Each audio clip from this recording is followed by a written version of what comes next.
एक जैन फकीर हुआ करते थे जिनका नाम था रिझाई। एक दिन वह एक गांव के रास्ते से गुजर रहे थे, तभी एक आदमी पीछे से आया और उन्हें लकड़ी से मारकर भागने लगा। इस भागा दौड़ी में और रिझाई को चोट पहुंचाने के चक्कर में उसके हाथ से लकड़ी छूट गई और वहीं जमीन पर गिर गई। रिझाई लकड़ी उठाकर उसके पीछे दौड़े और कहने लगे, मेरे भाई अपनी लकड़ी तो लेते जा। यह सब एक दुकान का मालिक देख रहा था।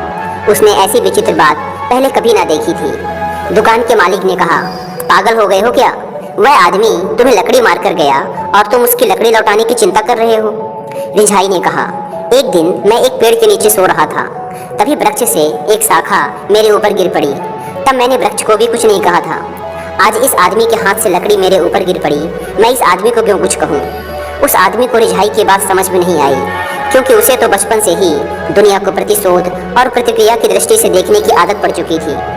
उसने कहा, रिझाई तुम पागल हो, वृक्ष से शाखा का गिरना और बात है, इस आदमी से लकड़ी तुम्हारे ऊपर गिरना वही बात नहीं है। रिझाई कहने लगे, मेरे लिए तो सदा एक सी ही बात रही है।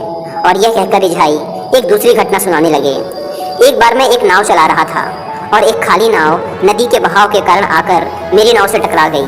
मेरी नाव को कुछ हानि भी हुई, लेकिन मैंने उस खाली नाव को कुछ नहीं कहा। रिझाई ने अपनी कहानी आगे बढ़ाई।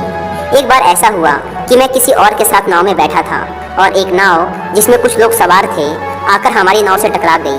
तो वह इंसान जो कि मेरी नाव चला रहा था, वह दूसरे नाव वाले को गालियां बकने लगा।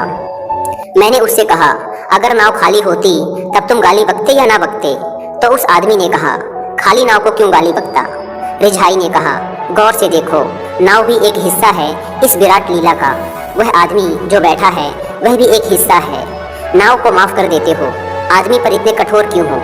शायद वह दुकानदार भी नहीं समझा होगा उनकी बात को, क्योंकि समझने के लिए बुद्ध हो जाना पड़ता है जो अंगुलीमाल तक को माफ कर दे।